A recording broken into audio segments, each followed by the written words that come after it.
Hi guys, welcome to another episode of OMG podcast. On today's episode, we're going to be talking about my journey to BookCon. What can I say about the journey? I enjoyed the journey more than actually being there, recording, taking pictures of getting over there. But once I got there, I have to admit that I was disappointed. I didn't see enough authors of color. And by authors of color, I actually mean, Black and brown authors. It was definitely very white.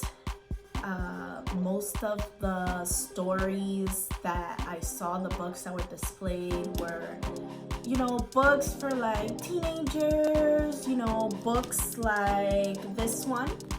It's called Debbie Mason, Barefoot Beach. She's a U.S. Today best-selling author. Not to knock down her writing, but this wasn't what I wanted to see. It was a free book. I was excited to see Elizabeth Acevedo, but her tickets were sold out. That was one of my main focus. Another author that we came to know that we were also very excited about was Jason Reynolds. He was a panelist yesterday, and we caught a glimpse of him on Saturday. And we were actually excited to get his quote on our free tote bags. We literally stood in line for maybe like 25 minutes. This is the free tote bag. And shout out to Bushwick Print Lab. They printed these tote bags there with different quotes by different authors. The one that we chose by Jason Reynolds says, "You can't run away from who you are, but what you can do is run towards who you want to be." Now, how true is that? It's very inspiring, seeing him and reading about his background and the book that he has out. The disappointment, I was just, excited to buy more books. And because I went there, with an open mind, I had my list of what I wanted to do, who I wanted to see, and it was just, I was very, it wasn't interesting for me. But I did purchase a book by a Black author called Ghetto Bastard, a memoir by Russell Band. He is on his third book. Basically, I bought one book and he gave me the second one for free. The second one is called Ghetto Bastard 2. And basically, I'm going to read you a bit about what he has on his book. Society has labeled babies born between 1961 and 1982 Generation X. But in 1968, in the Mott Haven section of the Bronx, which was one of the most dope-infested areas of the world, they donned another moniker. Right across the bridge from Harlem, in the glory days of notorious drug kingpins such as Nicky Barnes and Frank, children born in this section were known as Generation X, because no one looked at those babies and asked, who's going to be a doctor, lawyer, politician, businessman, real estate tycoon? Instead, they wondered, which of these babies is the next dope fiend, the next dope dealer, the next one to go to prison, the next unwed teenager mother? The odds of one of these children, a Generation Next, surviving their circumstances undamaged were on par with the journey of sperm to egg. 300 million are in the race, but only one makes it to the target. Ghetto Bastard is a story of survival. Malik was born into these circumstances with no father to teach him how to be a man, and to a mother that didn't want him.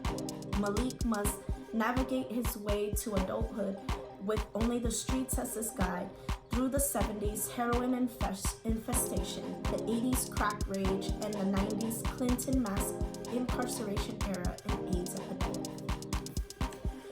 When I spoke to him, he basically explained to me how the reason for his book was to show another side to what society today glorifies, you know, the quote-unquote ghetto and the drug dealers and how much money they make and how, you know, that's the lifestyle that people want. His book was to give, you know, another perception on how someone can grow during this time and become a father, become a homeowner, have his own business, and to write a book. So I was, you know, interested and excited to purchase this book and, you know, to read a different type of, you know, perception on what society has led us to believe. Another free book that I got was Rules for Vanishing by Kate Alice Marshall. And, you know, I like thrillers, and so I'm excited to actually read this book. We got another couple of free books. This one, we ran into some Buddhist monks that were there set up with their books. This one is called All in Thought, Between Ignorance and Enlightenment 1 by Venerable Master Hings Young. Another free book that we got is called The Calling, a 12-week science-based program to discover, energize, and engage your soul's work. Written by Julia Mossbridge, PhD. Forward by Carol Griggs, PhD. So we're like, you know, excited to see what these books were about. There was lines everywhere we went to get free things. And, you know, because we were trying to like document the journey, some of the people that were in charge of those lines and to get people moving were extremely rude. There was actually another book that I wanted to get with a black girl on the cover, and I couldn't get it because the lady was like, no, she has to stand back in line and you gotta keep it moving. So there was no politeness. You know, we were both in line, but we were still trying to document at the same time. You have these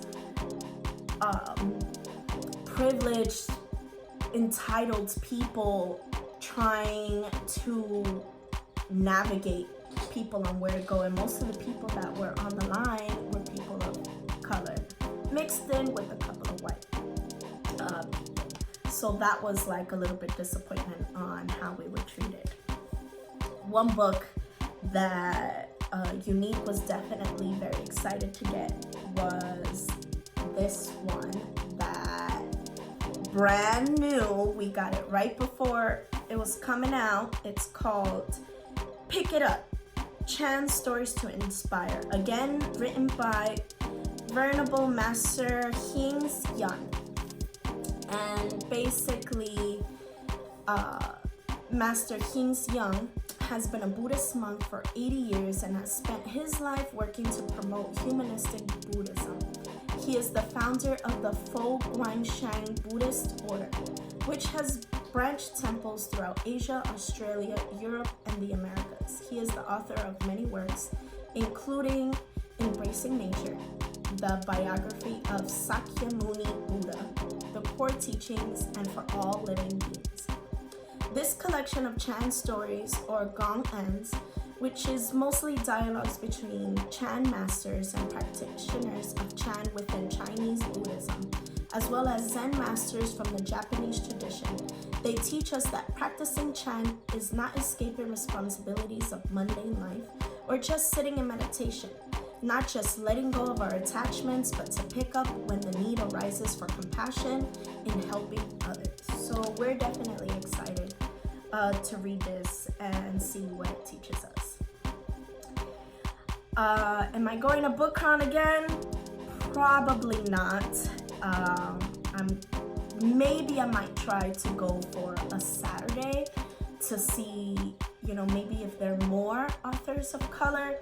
But honestly, I feel like maybe it's time for Black and brown peoples to just get together and make our own, because there's no, how should I say, there isn't enough visibility of authors of color, and there's no, how should I say, we're not being publicized enough the way white authors are.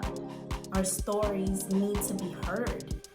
And there's so many books out there written by authors of color that people don't get to hear. And, I do want to give a shout out to a book club that I belong to called the Boricongo Book Club by Angelique Imani Rodriguez. She goes under Imani Sublime on Instagram. And her book club pretty much shines light on authors of color. The stories that I have read belonging to that book club, incredible. Stories that I didn't even know about, so keep a lookout for her. Join the book club if you want to hear more about authors of color. I think it's time for us to build our own, and we gotta start looking up more authors of color and go to places, book fairs that shine light on authors of color. I know today there was one in the Bronx, and I really wanted to go, but honestly, from living in Newark, traveling all the way up there and then coming back, I wasn't really ready to make that trip. I needed to plan that, and that was definitely very exciting to hear about that. Another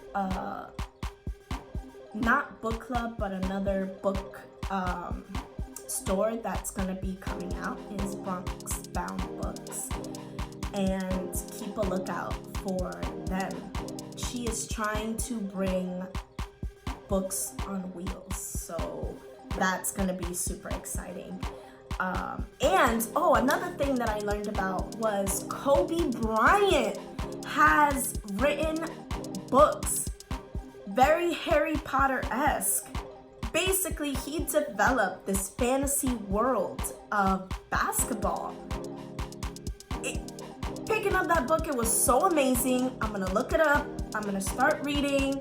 He developed this whole entire fantasy world of a basketball academy, a magic basketball. That was definitely super exciting. Another bookstore that you guys definitely need to head to is Mi Mundo's Books. They're in Brooklyn, and she shines light on authors of color. Black and brown stories in English and in Spanish. We need to start buying Black and brown stories. We need to start standing up for our own people, supporting our own people, supporting our people that tell our stories. We need to feel represented, because if these white people aren't going to do it for us, then it's time for us to do it for ourselves. Instead of trying to sit at their table, we need to start creating our own table, building our own bookstores, building our own tables, setting up our own seats, making our own communities. So I'm going to leave you with that. Support Black and brown bodies. Have a good one, guys.